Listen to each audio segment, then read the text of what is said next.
This is First Contact, Stories of the Call Center.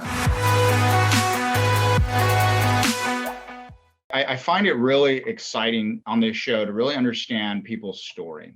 What they're doing is great, and we definitely want to get there, but we want to understand their background. What is it that you went through in life that got you to where you're at today? Now, obviously, you are high energy, and anybody who says you're not, then they've had way too much coffee, because you really know how to throw in excitement, humor, a little bit of magic, at least as you say. And so when we talk about that, why customer experience? Why customer service? What got you there? Sure. And you know what? I think all of those questions, like how did I get started? How did I get into customer service? It all started when I was 12. I had my first business at age 12, birthday party magic show business. I would go out and perform for money at kids' birthday parties. My parents would drop me off. So the first one I ever did was a Wednesday afternoon after school. My mom picks me up, takes me over to this house. I entertain the kids for about an hour, come back out, get in the car, go home, dinner time. Mom, dad, brother, sister, and all sitting around. And mom says, "What are you doing after dinner?" Now it's a school night, and I don't know where you're from, but if your parent says, "What are you doing after dinner on a school night?" the correct answer is normally what? Going to bed. Going to bed. How about homework? You Well, got to do your homework. I do that before I eat. I got to earn my keep. I thought the correct answer was, I'm going to go do my homework, but I already, after school, I did my magic show. Now it's dinner time. So I still got to do the homework. And my mom says, not until you write a thank you note. And I went, oh, great idea. So that was my first lesson in customer service, show appreciation to customers. My dad decides to chime in, always trying to one up my mom, says, great idea. Let's take it to the next level. Next week, after they receive the note, call the parents, thank them again. And I said, that's a great idea. He goes, no, that's just part of it. Ask them, how did you like the show? And they'll tell you, we liked it, we didn't like it, we thought it was good. But then get specific. What tricks did you like the best? Oh, another great idea. And then he said, if you ask enough people what tricks they like the best, they'll tell you all the tricks they love, and you'll start to see a pattern of tricks they talk about. You'll also see what tricks they don't talk about. Get rid of those tricks so that you replace them with tricks they will talk about. I did not realize that's getting feedback, acting on the feedback, creating a process improvement, if you will, or a better magic show.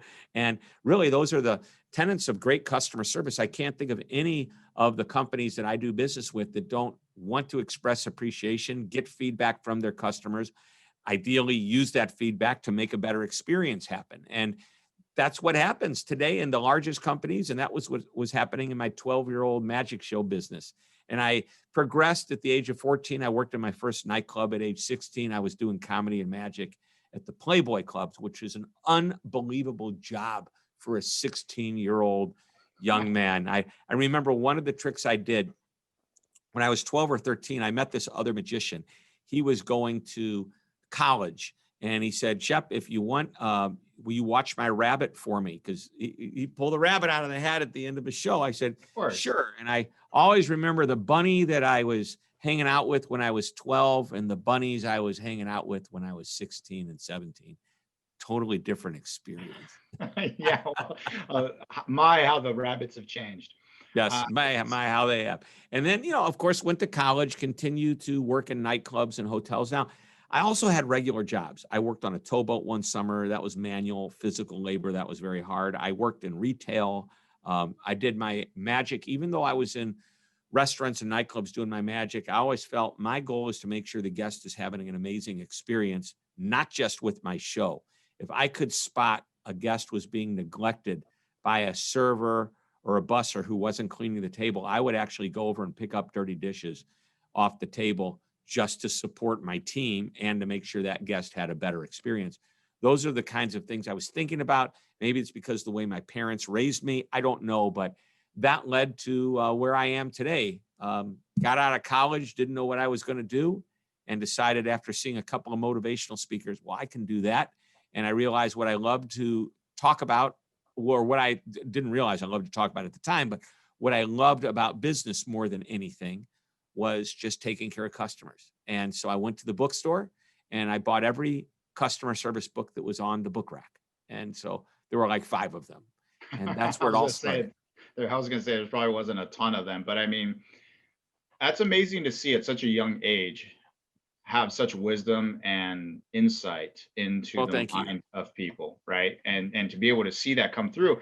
But obviously you can see in some of the early feedback and insight that you got from your father and your mother, I can't imagine them not being a pillar either subconsciously or even just upfront in your daily actions of understanding that customer service done right meant success for you and the things that you enjoyed doing. Right. Which yeah, it's funny. My mom, for like, I remember it took like 3 or 4 years. Now I realize their videotape was very expensive back then. Today, I mean, we go on a webcam, you would spend more than $1,000 a minute to create a video. And I remember shooting my first video demo about my speech, and my mom came to it. And before that, my mom would, like, what does your son do for a living? I don't know, but he never asks me for money. That was her standard answer. And then an awesome answer. It's a great answer. And by the way, I don't know if I've ever shared that with anybody before, but when I did the video, that I remember it was a few years into my career, I could finally afford to buy a demo video. She goes, now I know what you do for a living. You're pretty good. I go, thank you very much. It's my mother. You don't know how long I've waited to hear that. My whole life, I'm looking for validation. No, but well, you can check that off now, right?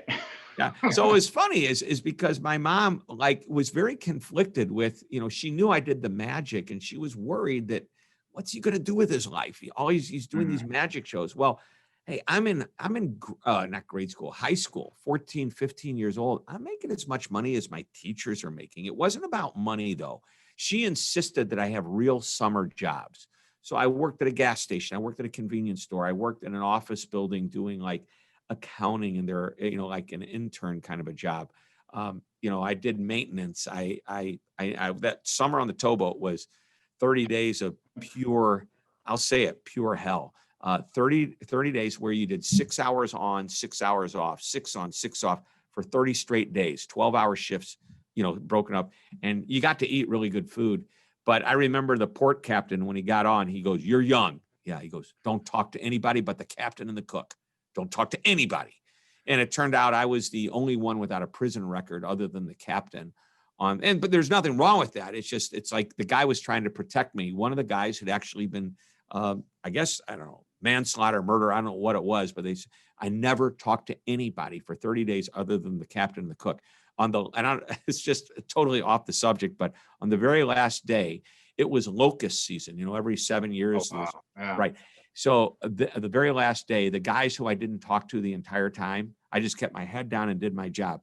They came in with a bucket of locusts and they poured it on me.